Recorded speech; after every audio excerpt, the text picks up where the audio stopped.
ከኤሊምም ተጓዙ። የእስራኤልም ልጆች ማኅበር ሁሉ ከግብፅ ሀገር ከወጡ በኋላ በሁለተኛው ወር ከወሩም በ15ኛው ቀን በኤሊምና በሲና መካከል ወዳለችው ወደ ሲን ምድረ በዳ መጡ። የእስራኤልም ልጆች ማኅበር ሁሉ በምድረ በዳ በሙሴና በአሮን ላይ አንጎራጎሩ። የእስራኤልም ልጆች ይህን ጉባኤ ሁሉ በራብ ልትገድሉ እኛን ወደዚች ምድረ በዳ አውጥታችኋል። በሥጋውም እንጨት አጠገብ ተቀምጠን እንጀራ ስንበላ ስንጠግብ ሳለን በግብፅ ምድር በእግዚአብሔር እጅ ምነው በሞትን አሏቸው። እግዚአብሔርም ሙሴን በሕጌ ይሄዱ ወይም አይሄዱ እንደሆነ እኔ እንድፈትናቸው እነሆ ከሰማይ እንጀራን አዘንብላችኋለሁ። ሕዝቡም ወጥተው ለዕለት ለዕለት የሚበቃቸውን ይልቀሙ።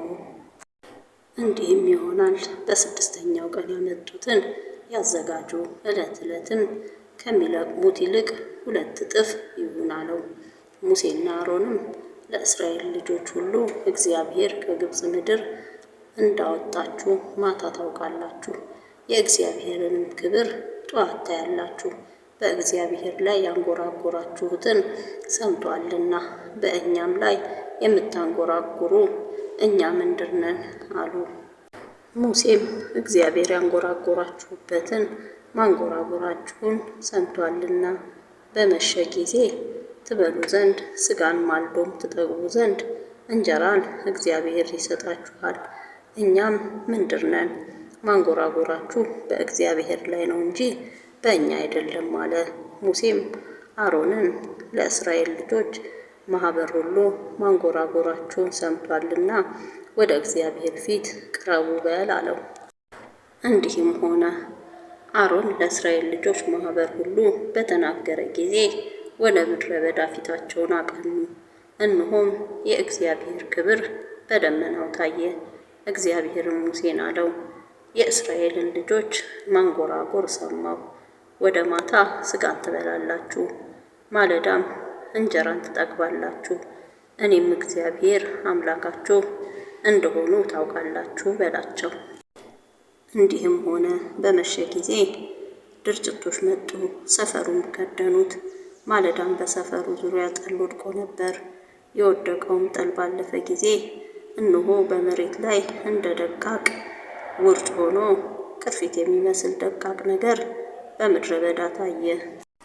የእስራኤልም ልጆች ባዩት ጊዜ ያ ምን እንደሆነ አላወቁምና እርስ በርሳቸው ይህ ምንድር ነው ተባባሉ።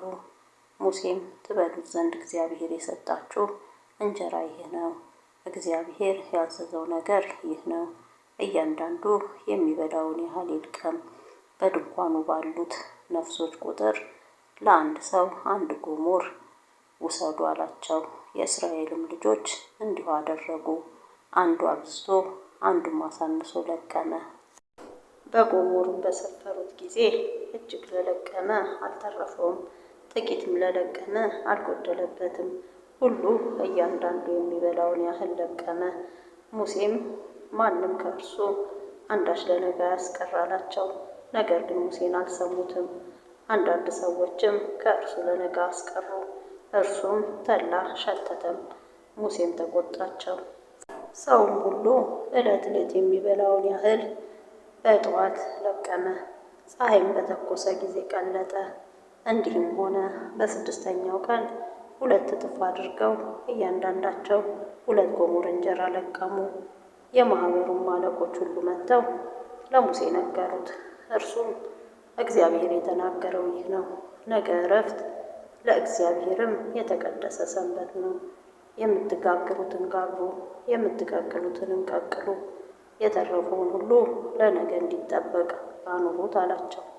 ሙሴም እንዳዘዘ ለነገ አኑሩት፣ አልሸተተም፣ ትልም አልሆነበትም። ሙሴም የእግዚአብሔር ሰንበት ዛሬ ነውና ብሉት፣ ዛሬም ሜዳ አታገኙትም። 6 ቀን ልቀሙት፣ 7ኛው ቀን ግን ሰንበት ነው፣ በእርሱ አይገኝም አለ። በ7ኛውም ቀን እንዲሆነ ከሕዝቡ አንዳንድ ሰዎች ሊለቅሙ ወጡ፣ ምን አላገኙም። እግዚአብሔርም ሙሴን ትእዛዞቼንና ሕጎቼን ለመጠበቅ እስከ መቼ እምቢ ትላላችሁ? እግዚአብሔር ሰንበትን እንደሰጣችሁ እዩ። ስለዚህ በ6ኛው ቀን የ2 ቀን እንጀራ ሰጣችሁ።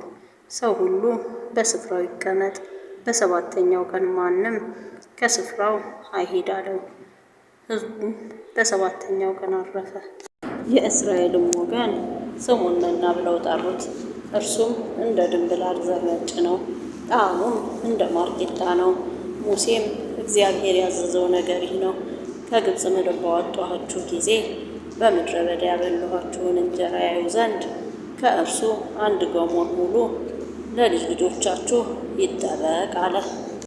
ሙሴም አሮንን 1 ማድጋ ወስደህ ገሞር ሙሉ መና አግባበት፣ ለልጅ ልጃችሁም ይጠበቅ ዘንድ በእግዚአብሔር ፊት አኑረው አለው። እግዚአብሔርም ሙሴን እንዳዘዘው እንዲሁ ይጠበቅ ዘንድ አሮን በምስክሩ ፊት አኖረው። የእስራኤልም ልጆች ወደሚኖሩባት ምድር እስኪመጡ ድረስ 40 ዓመት መና በሉ። ወደ ከነዓን ምድር ድንበር እስኪመጡ ድረስ መና በሉ። ገሞርም የኢፍ መስፈሪያ 10ኛ ክፍል ነው።